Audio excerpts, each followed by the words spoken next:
Can everybody hear? You can hear their Barely. Barely. Is this any better?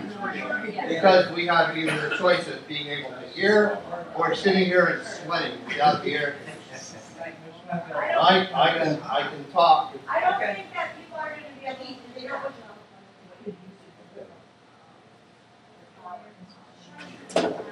Just turn the air off. Then we sweat. And I'm walking around, and that'll be terrible.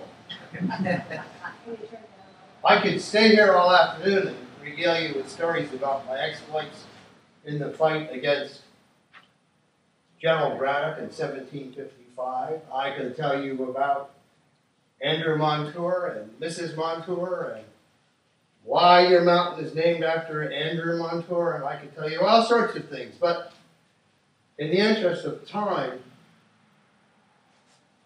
and I think you're going to be interested in a midday repast in a while, I'll limit my talk to Frances Slocum. Now, who all knows the story of Frances Slocum? Hands up if you do.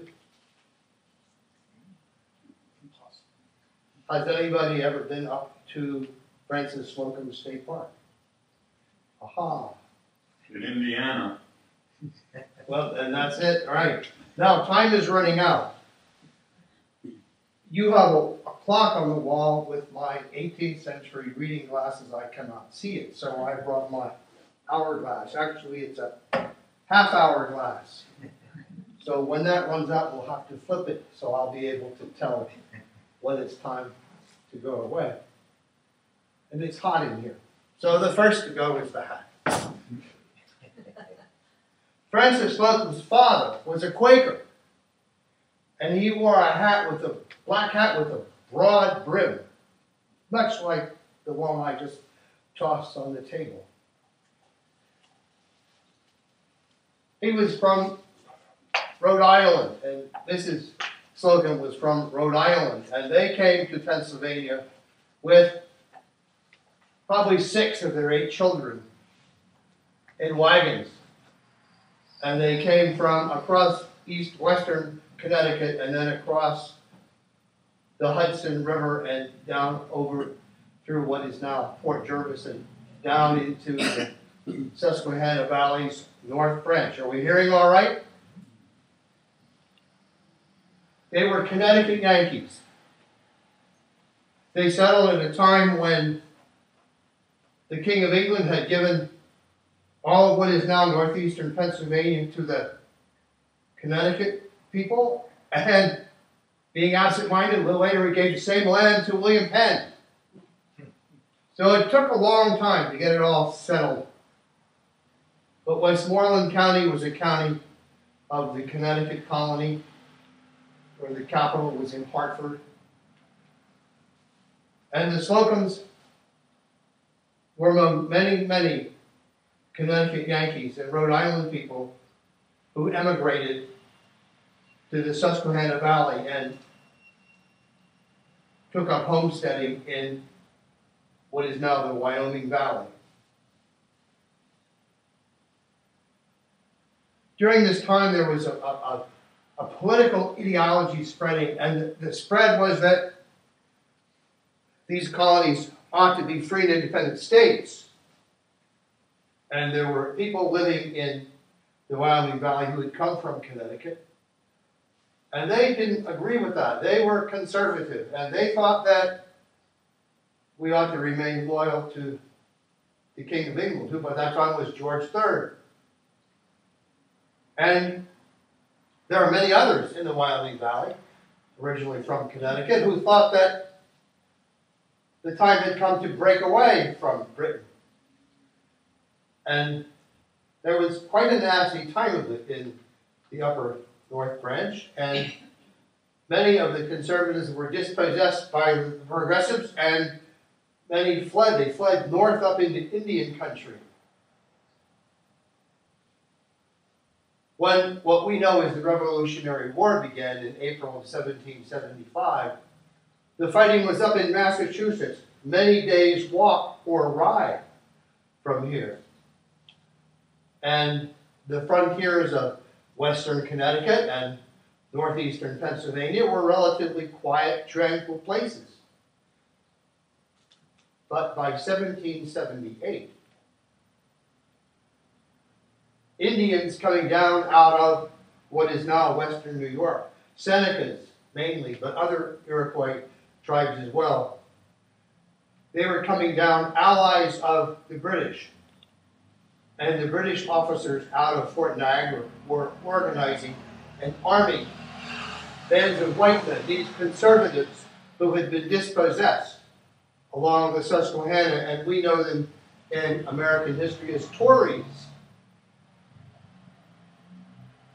And in early July of 1778, hundreds of Indians allied with the British, and hundreds of Tories allied with the British, and some British soldiers came down into the upper North Branch Valley, and the Wyoming men, the Connecticut men went out to meet them, and there was a pitched battle, and hundreds of the Connecticut Yankees were killed, and many taken prisoner and later executed in what we know as the Battle of Wyoming, or the Wyoming Massacre.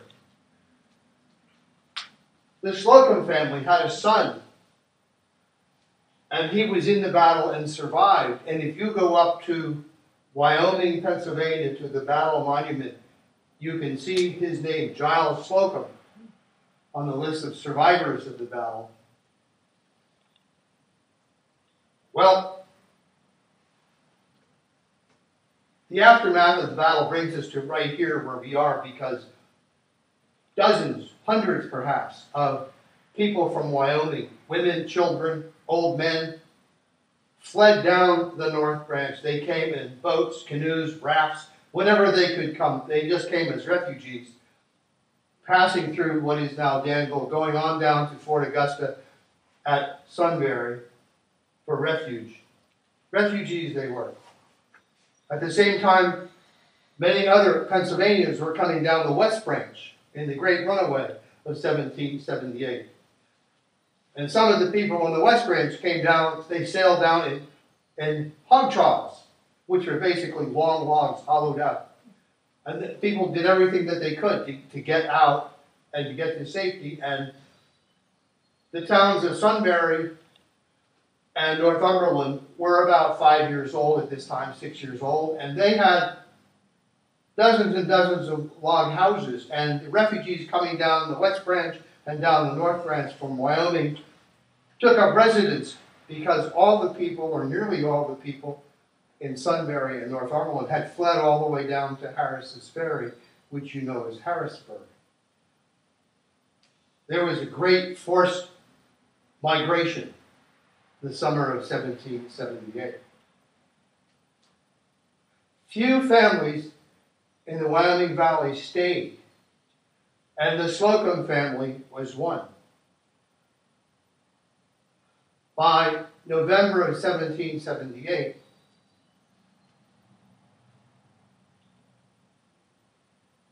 the Slocums had 8 children.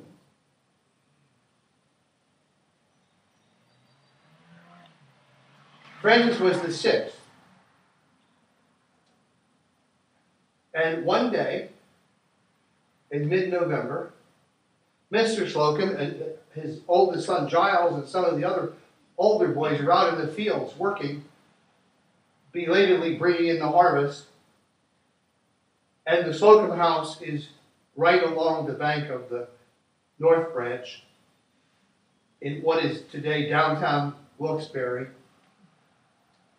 And a neighboring family, Mrs. Kingsley, had brought her children over, and Mrs. Kingsley and Mrs. Slocum were having a visit, and all the children, the young children, were playing out in the yard. And suddenly there's a gunshot, and Delaware Indians painted for war come up over the riverbank, and they wrestle in, and they kill one of the boys. One of the Kingsley boys is sharpening a knife on a big whetstone. His brother is turning it, and he's sharpening his knife, getting it good and sharp.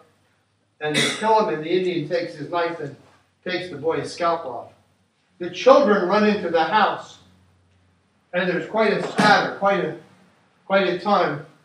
The Indians run in the house too, and two Indian men go up the stairs, and Frances, who was 5, takes the surviving Kingsley boy, and they go under the steps.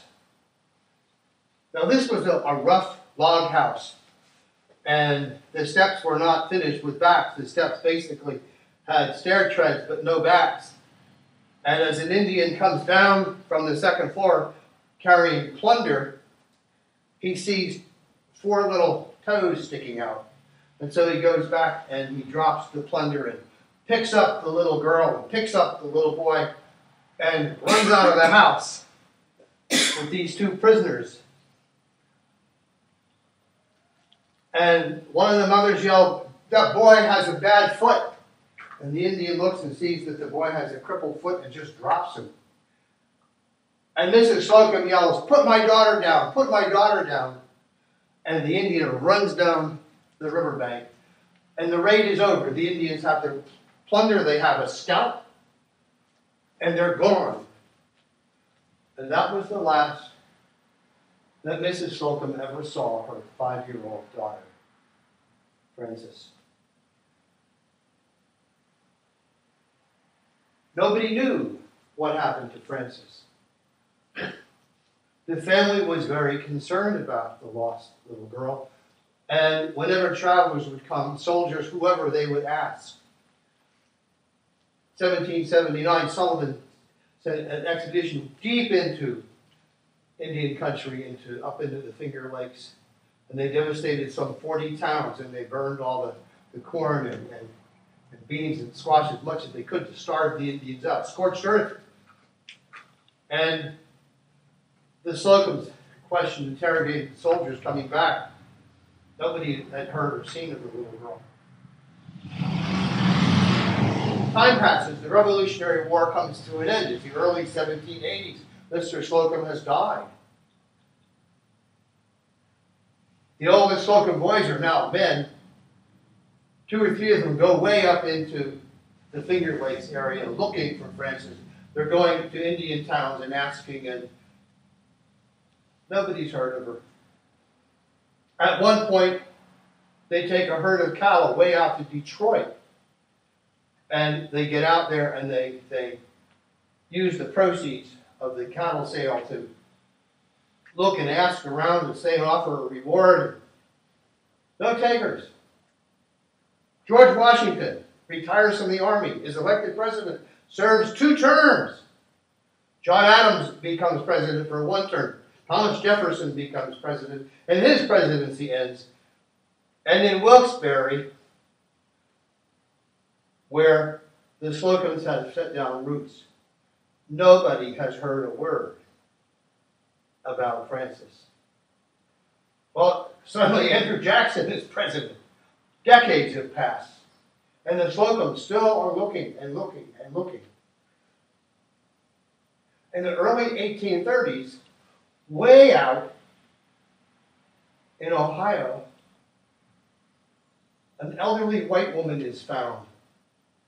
And 2 of the Slocum brothers go out to see her. Is this their lost sister? And they get out there,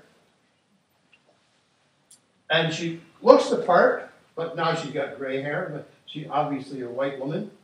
But they look at her fingers. Well, she has 10 good fingers. Well, she's not. Well, when Frances was a child, about 4, she was out in the barn helping her brother. She was holding a piece of metal while he was hammering it. And he came along and missed the metal and got instead the end of her index finger on the left hand.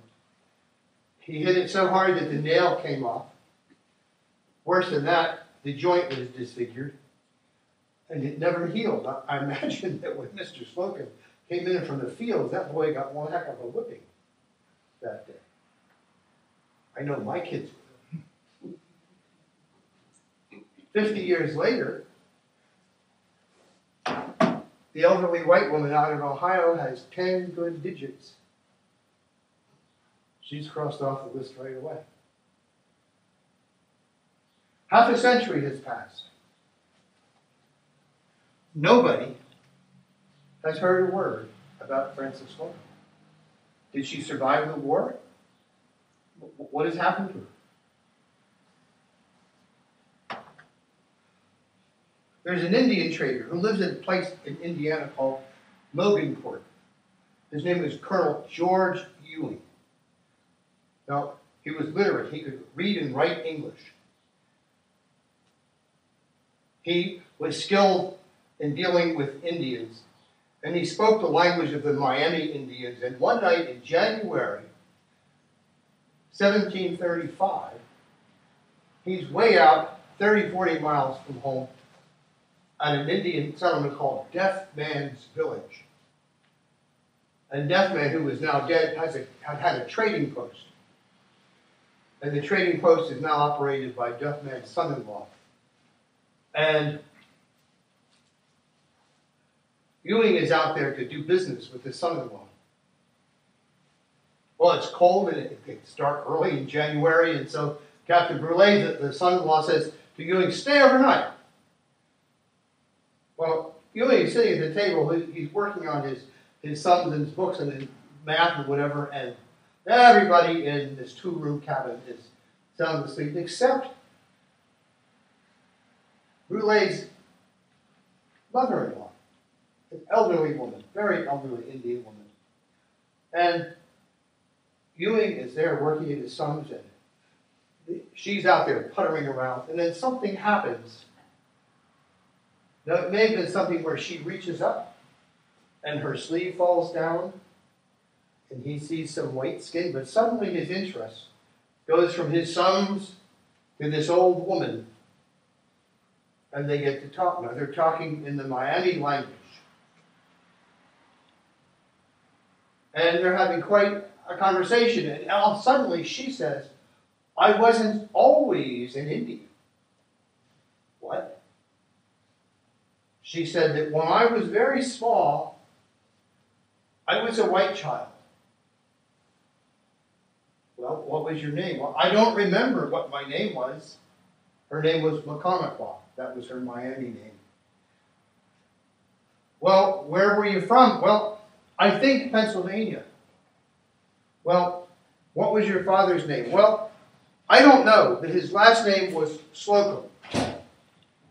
And he was a Quaker, and he wore a very wide-brimmed hat. And one day when I was small, the Delaware Indians raided and took me away. And that was the last I saw of them. Well, Ewing asked, if your relatives came to visit you, would you visit them? Would you talk to them? She said, well, they could come and see me. But I've never told anybody this story because I was always afraid if any of my kin came from Pennsylvania, they'd want me to go back. And I've lived all my life as an Indian woman. I live here with my son-in-law and my two daughters and their grandchildren. And out there, my husband is buried, and our two sons are buried. And I want to stay here. I don't want to leave.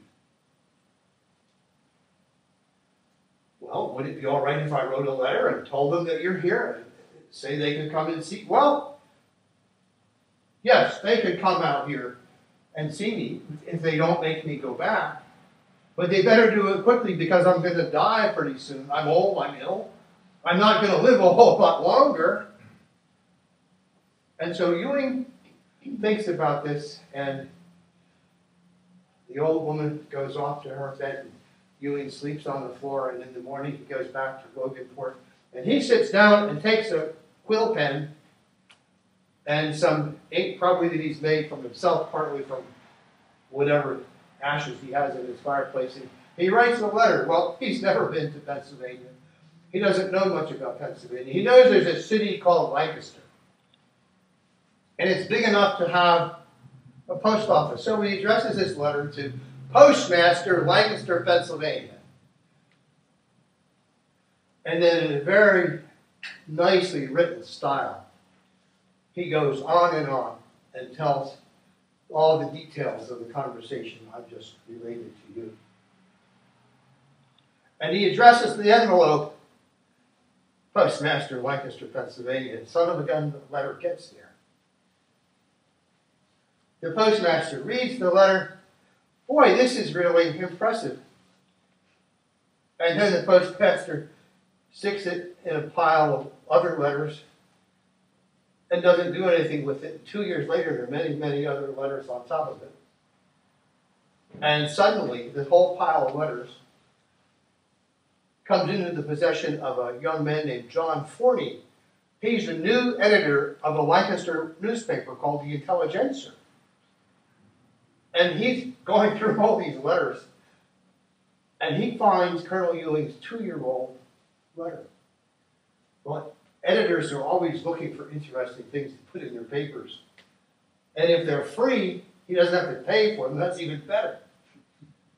And Forney recognized a good story when he saw it. And so the next issue of the Intelligencer had the entire account verbatim of Ewing's letter.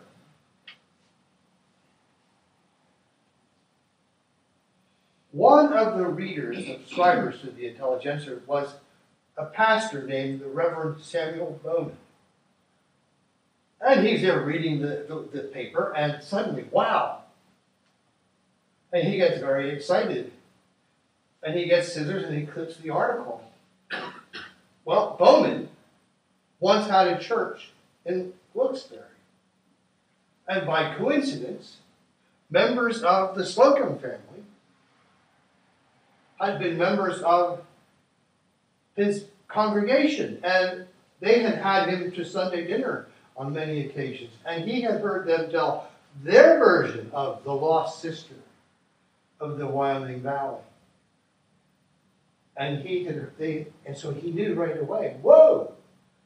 And so he mails the letter off to the Slocums in Wilkes-Barre. One of the young members of the Slocum generation is a lawyer named Jonathan Slocum. And the elders refer the letter to him, and he immediately writes a letter to Colonel Ewing. Can we come out and visit? Is she still alive? Remember, 2 years have passed. 2 years plus have passed. And at that time, she was not going to live very long. And so Ewing sends a man out, Jim Miller, who's his assistant, and who was also fluent in the Miami language. And Jim Miller goes out to Deaf Man's Trading Post. And yeah, she's still alive. She's doing okay. And yeah, she would receive some visitors from Pennsylvania. And so Ewing replies, and by early fall 1737, 2 brothers and a sister. Now Mary, the sister, is 69. She's pretty old. Frances herself is 64. So you can see nearly 50 years have passed. Nearly a full half century has gone by. And Joseph and Isaac, who had been 3 and 1, and so they go out there. The journey takes them several weeks. They travel by horse, by carriage, all sorts of ways. And finally they get out. And they're taken out. Jim Miller, Colonel Ewing is away on business. Jim Miller takes them out to see them. And Frances is very short. She's very subdued, almost repressed. She's polite. But she's very, very stoic, very, very cool, very calm. She's not happy to see these people. They can read no emotional warmth. And Miller has to interpret because Frances has totally lost her command of English. Well, what do the Slocums do? The first thing they do is they check her fingers. And they say, oh my, what happened to the index finger on your left hand? And she said, oh, when I was very small before I was taken, and Miller's translating, I was helping my brother in my father's blacksmith shop, and he whacked my finger with the hammer, and it never healed. And then they tell her their side of the story. And so they've made now a positive identification. Mary says, was your name Frances? And Frances thinks, and she says, yes, Frances. And then slowly comes back, and they talk and they visit.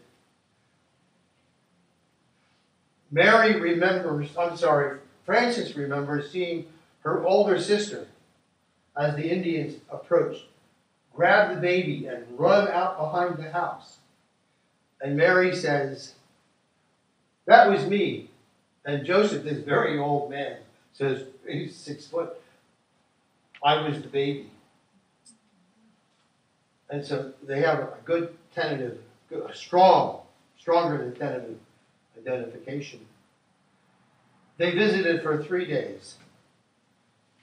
And the brothers and sisters said, if you come back to Pennsylvania with us, we will very happily share our inheritance with you, because a certain portion belongs to you, it's your birthright. So you'll have a house and land. And she says through the interpreter, no, she's an Indian woman. The Indians have always been very good to her. And she's well situated, and her granddaughters and grandchildren, her daughters and grandchildren are here, and she's going to remain an Indian. But you may come back and visit. And so the Slocums go home. Now the Slocums liked to write, and they were avid newspaper readers, and before they even got back to Wilkes-Barre, certain information they had written in letters had found its way into the Wilkes-Barre newspapers. So they came home quite celebrated people. This became a very famous trip that they made, which took about 5 or 6 weeks. And time passes. Now Joseph, the youngest, has 2 daughters. One is Hannah, one is Harriet. Hannah has married, and her name is Hannah Bennett. Harriet has not married, and she remains Harriet Slocum. In September of 1839, which is now, a good 50 years after the abduction, they leave Wilkes-Barre, and they go up to northern New York, where they get on the Erie Canal. And they take a canal boat west of Buffalo. They're sleeping in bunk beds, actually like awnings or hammocks. And Mr. Slocum, despite his age, is on the upper bunk, and he's asleep, and he feels a hand in his pocket.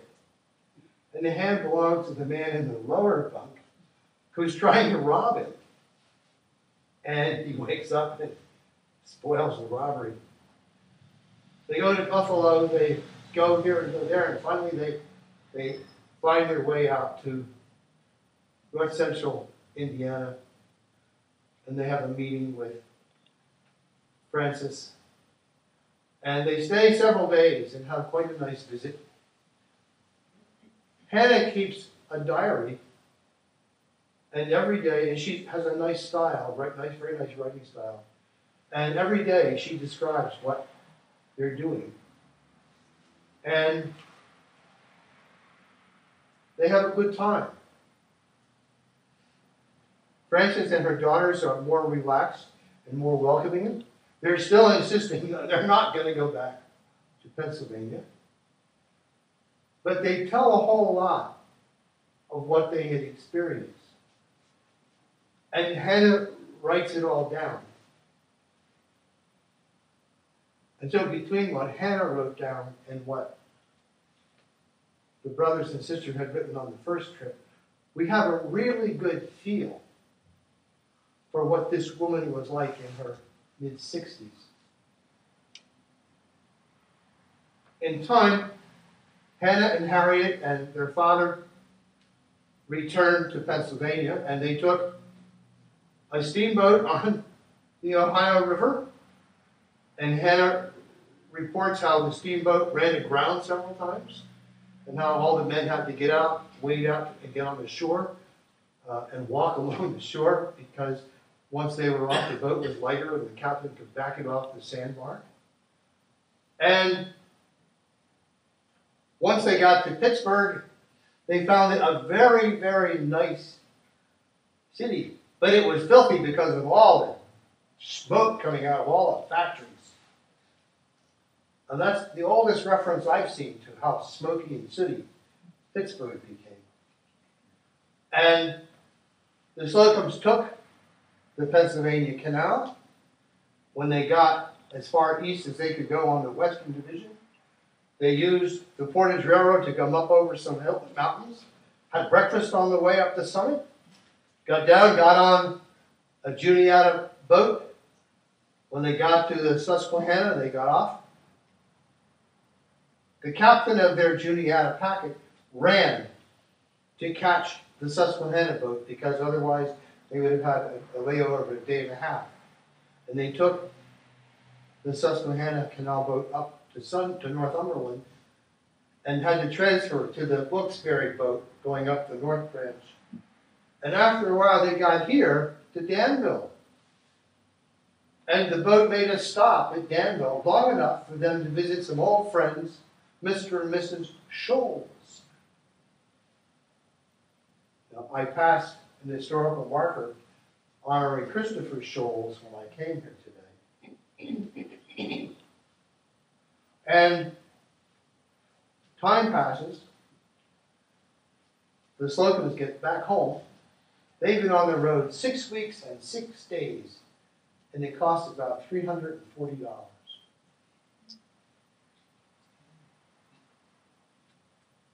Many years later, a Pennsylvania writer named McGinnis wrote a book.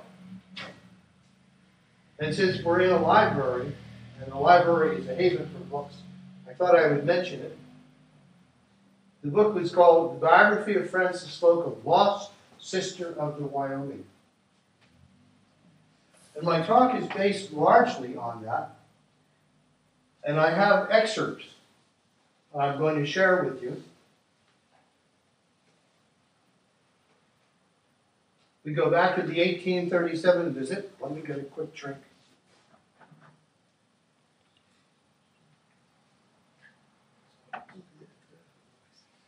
Joseph, Isaac, and Mary are visiting 1837, and they ask, "Do you remember when you were taken away?" And the answer through the interpreter, quote, "I remember that they killed and scalped a man near the door, taking the scalp with them. Then they pushed the boy through the door. He came with me, and we both went and hid under the staircase. They went up the stairs and rifled the house. I remember that they took me and the boy on their backs through the bushes. That first night in captivity, they carried us a long way, as it seemed to me, to a cave where they had left their blankets and traveling things. It was over the mountain and a long way down on the other side. Here they stopped while it was yet light, and there we stayed all night."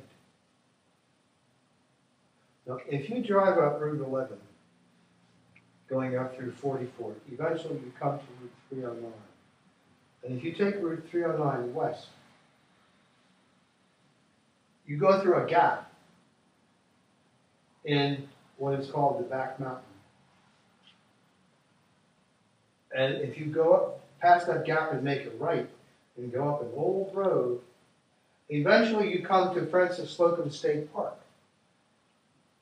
And I've been over that territory, and I've looked at the maps, and I'm convinced that when she said we went over the mountain and a long way down the other side, that's what she's talking about.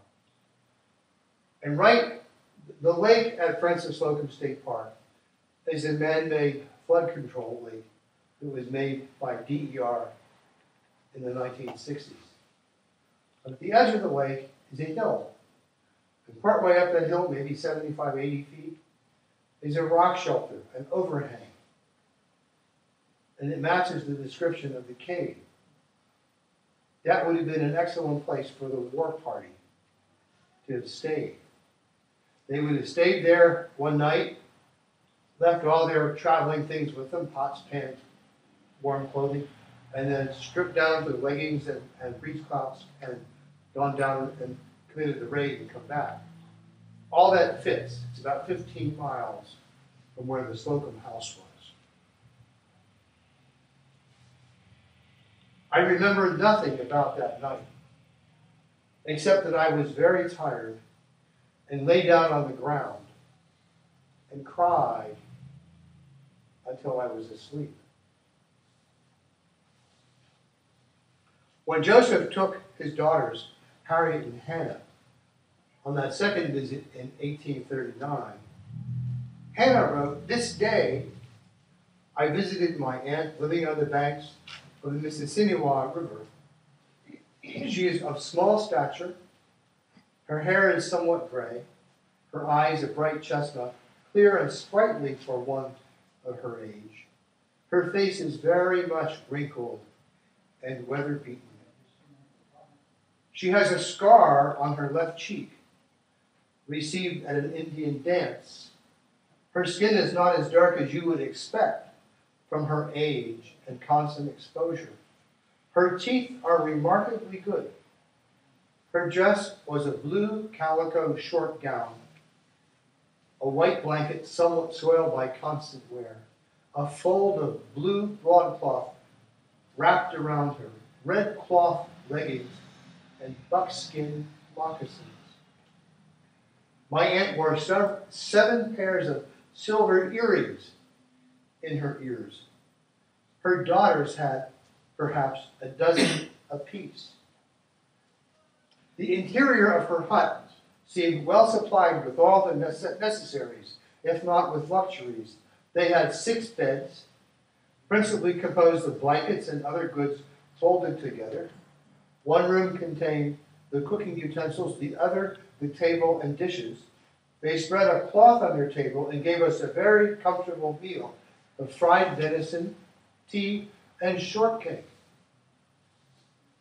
Her oldest daughter would weigh near 200 pounds, is smart, active, and intelligent, is very observing. She is 34.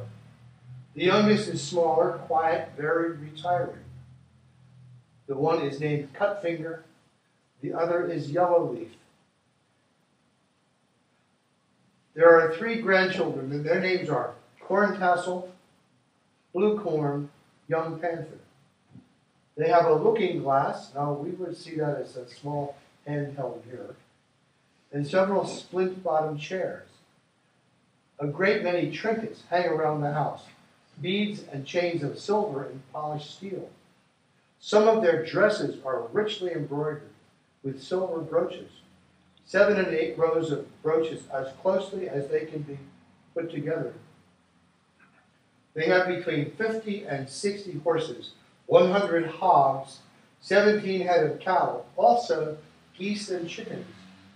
Their house is enclosed with a common wooden fence with some outhouses, principally built of logs. A never-failing spring of excellent water is near the door, with a house over it.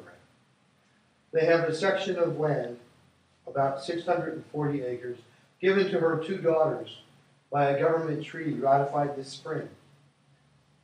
The land is now settling with white people, which is not so pleasant for them, as intruders frequently help themselves to horses, hogs, and cattle. And that concludes my story. It's a story of a family that stuck together, who never gave up. They kept on going and going and going. Even though a half century passed, they kept going and going. There's much more to the story. When the son-in-law died, she sent for her Pennsylvania relatives for help, and they sent out a young man who came out with his wife and lived with her and took care of her. She died in 1847. She was 74. She's remembered in Indiana.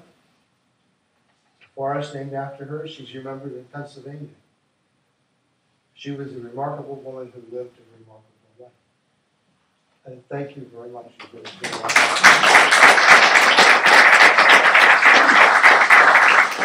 I brought some of my books today. The two I have on display and they're for sale for $10 each. And they contain two chapters dealing with Frances Slocum. There's no hard sell. And you need to pay sales tax, but today you also get an autograph. I'd be happy to take any questions. I have a question. Yes, ma'am. Maybe I misunderstood. I thought that they dropped the boy with the They did. or whatever, but who was the boy they took? That was the one they dropped. Oh, but Yeah, she and thought- I think, foggy memory after Yeah. half a century. Okay, They, as she's describing it, they took him out of the house. yeah, okay. That's a good point. I should be clearer next time. Yes, sir. The Slocums are big landowners up in Lycoming Valley. You mean today? No, They had a farm, probably a couple hundred acres. yeah, because you were saying about their inheritance. Or Yeah. Oh, yeah. Sure. Yeah. They they stayed in Wilkes-Barre and did well, so they prospered, and they would have given her a split. Now, because she never took them up on their offer, we don't know what the specifics are. So that's a good question. Other questions? Yes, sir. If I remember rightly, back in the 50s, there was some controversy about where Frances Slocum's body ought to remain when Indiana put a flood control on the Mississinawa River Correct. and moved her gravesite some not too far distance in what is still the Frances Slocum State Park in Indiana. Correct. I often wondered who the Pennsylvanians were that would remain interested in having her body brought back to Pennsylvania, whether it was her family. I don't know. I was aware of the construction of the dam and the moving of her grave, but I wasn't aware of the controversy. But that's not illogical. Even today, we have a controversy over where Jim Thorpe should be buried. Yes, sir. A man by the name of Otho Winger, who was president of Manchester College, my alma mater, I have to throw that in, Sure. wrote a little book called, and I have it here, the Frances Slocum Trail.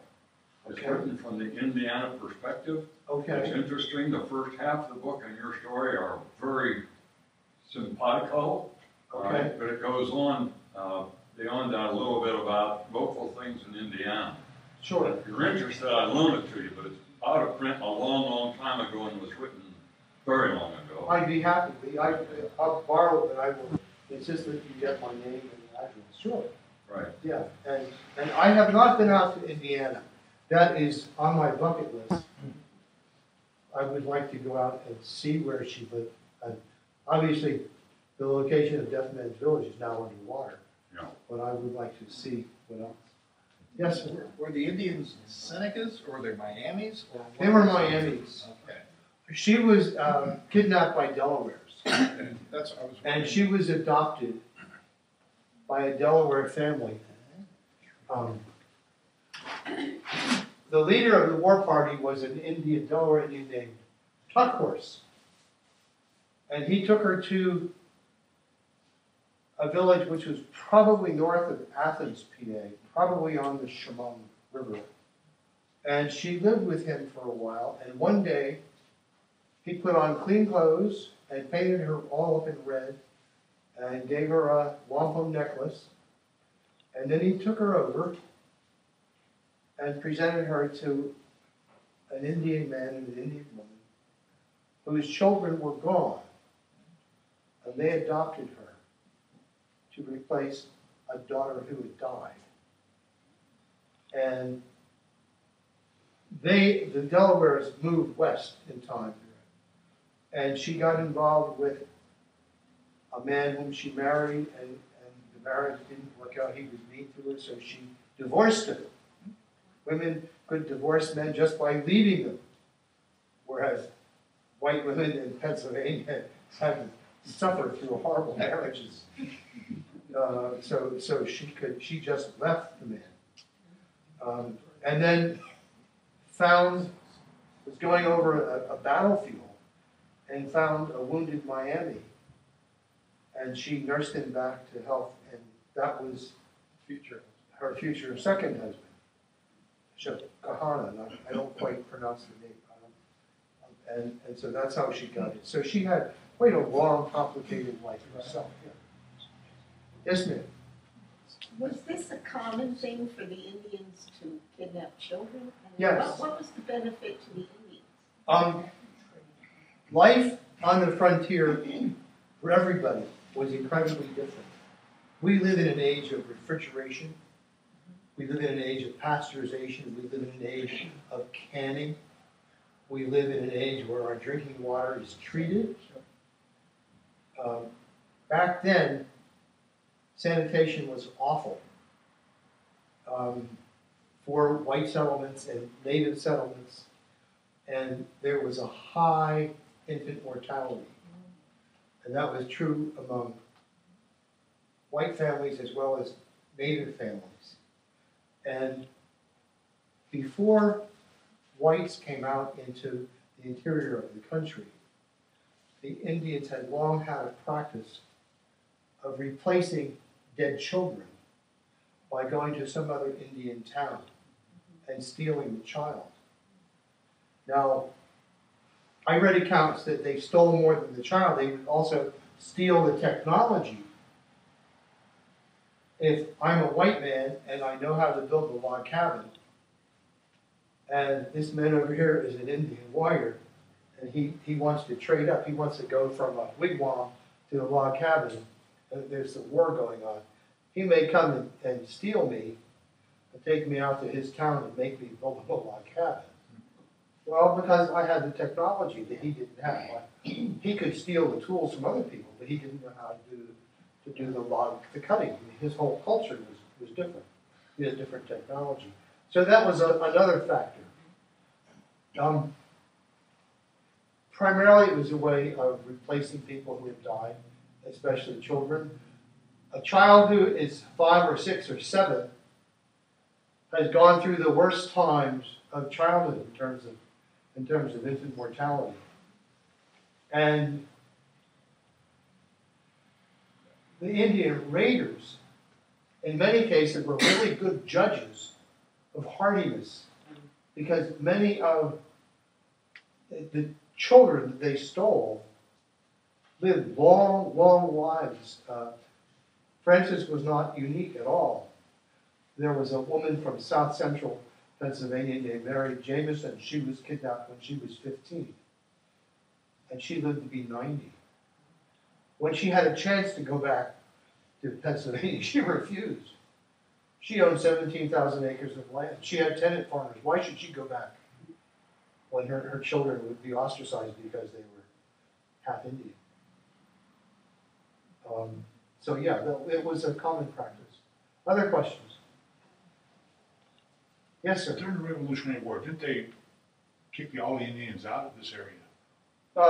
By 1775, the Indians were mostly gone from here. Right.